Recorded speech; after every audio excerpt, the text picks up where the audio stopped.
gotta turn up today. I got a video today. This is about to be poppin'.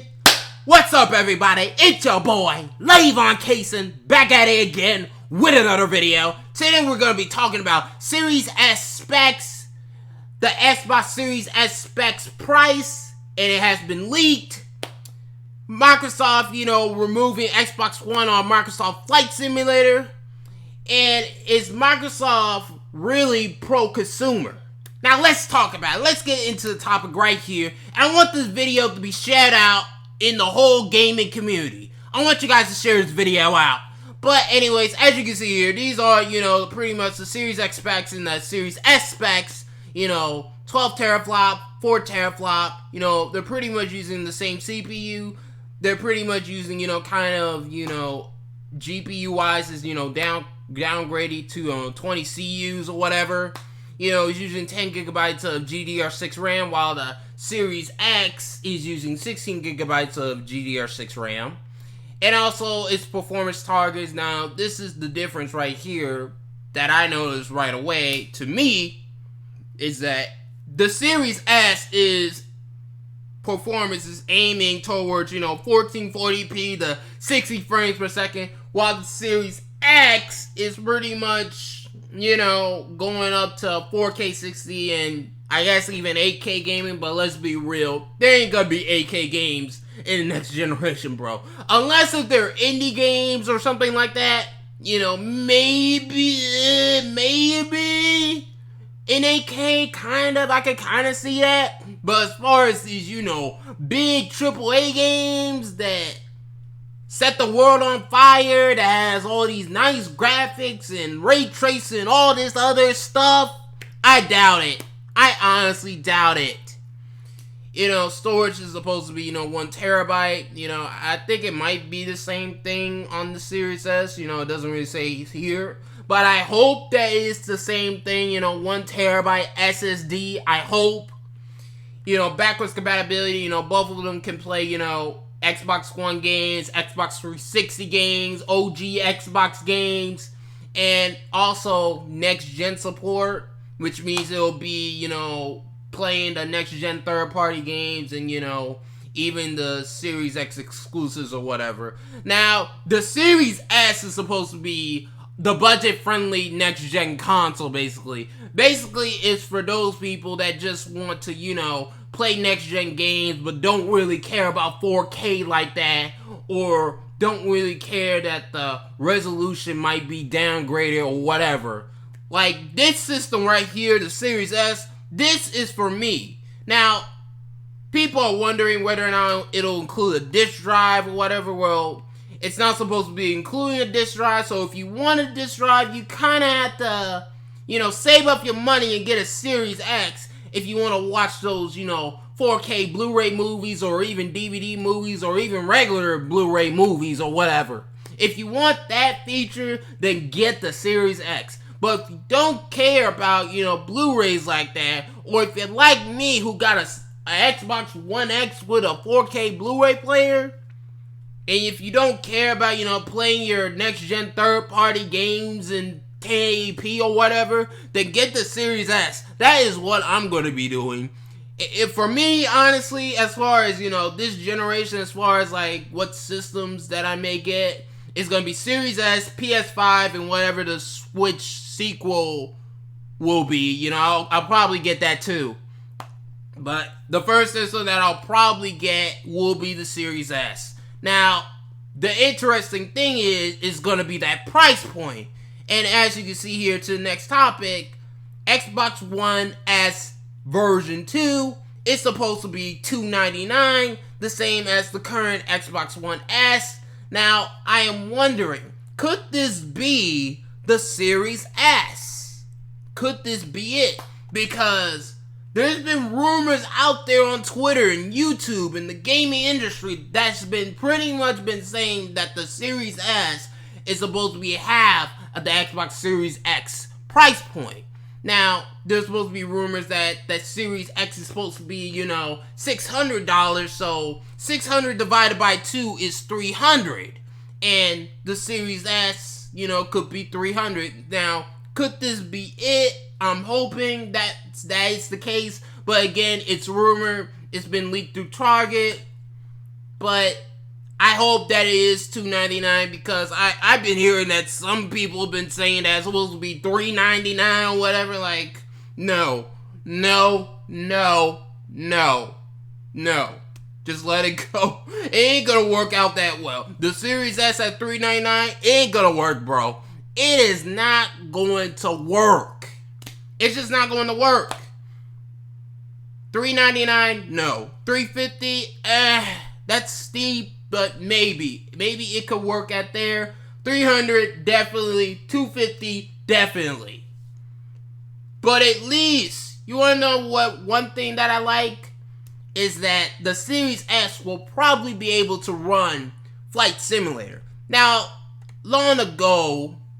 some time ago, there was supposed to be an Xbox One version of Flight Simulator 2020. Xbox One release. Well, apparently, if you go to the Flight Simulator website or Microsoft's website on Flight Simulator, as you can see here, there's no Xbox One. There's no Series X. And it makes you wonder, did Microsoft cancel Flight Simulator on the Xbox One? Now, people have been saying that Microsoft has been pro-consumer and all this other stuff, no gamer left behind, no system left behind, basically, some of their games are supposed to be, playable on the Xbox One, the Series S, and the one in the Series X. Well, apparently there's no Xbox One version.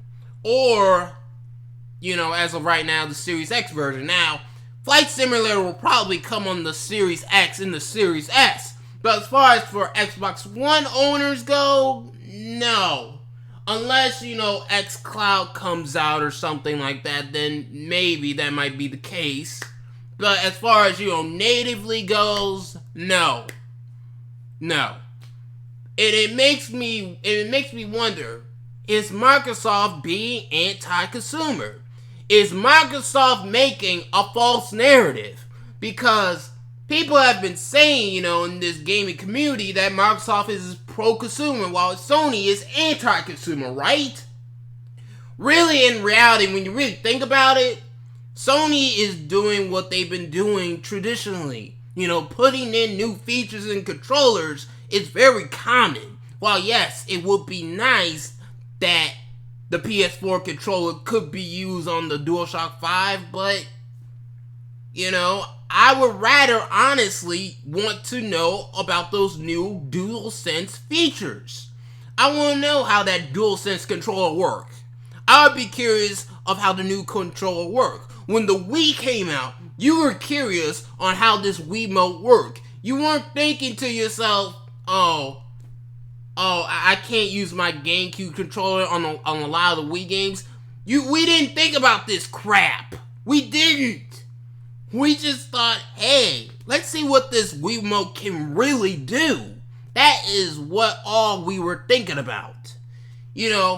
And I thought I was gonna be playing, some of their exclusives, some of their future games, such as Flight Simulator.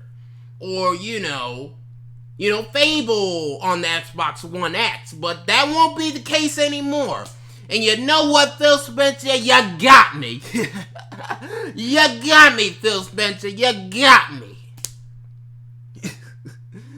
You got me. You fooled me. You fooled me, Phil Spencer. You got me, man. And let's be real here. We gotta be real here. Both companies have done things that are considered anti-consumer.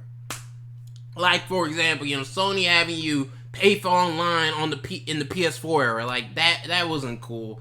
You could say that's anti-consumer. You could say that. But now, Microsoft is making you pay even more for online. It's not just $60 anymore. Oh, no. I think it's like up to $100, even up to $180 or something like that. So I'm like, oh my god. And people talk about Microsoft being this pro-consumer and all this other stuff, but yet they're charging you more for online. I mean, come on, people. Come on. Come on. I think deep down, Microsoft knows that these games, they ain't gonna be good enough to run on the Xbox One. The Xbox One X ain't gonna have enough power to run these games like that. Unless they be put in xCloud, unless the xCloud applications be ported to the Xbox One, then that might be a solution to where you can run those next generation games on the Xbox One through there. But as far as natively goes, oh no. You're gonna have to need more powerful hardware. You're gonna have to upgrade. You are going to have to upgrade. Now, third party, there's going to be third party games that is going to be cross-gen or whatever, but,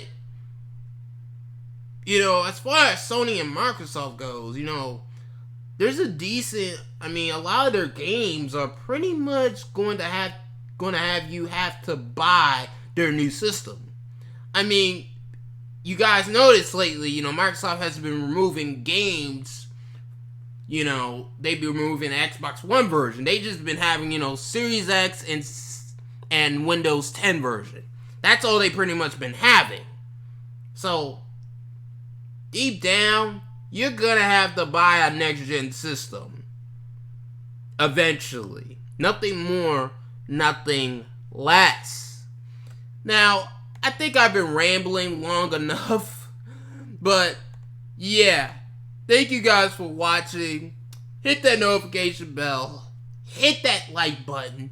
Hit that subscribe button. And when you hit that notification bell, you gotta hit all notifications. So that way you can be notified for future Levon Kason videos and future Levon Kason live streams. Thank you guys for watching, and bye and peace.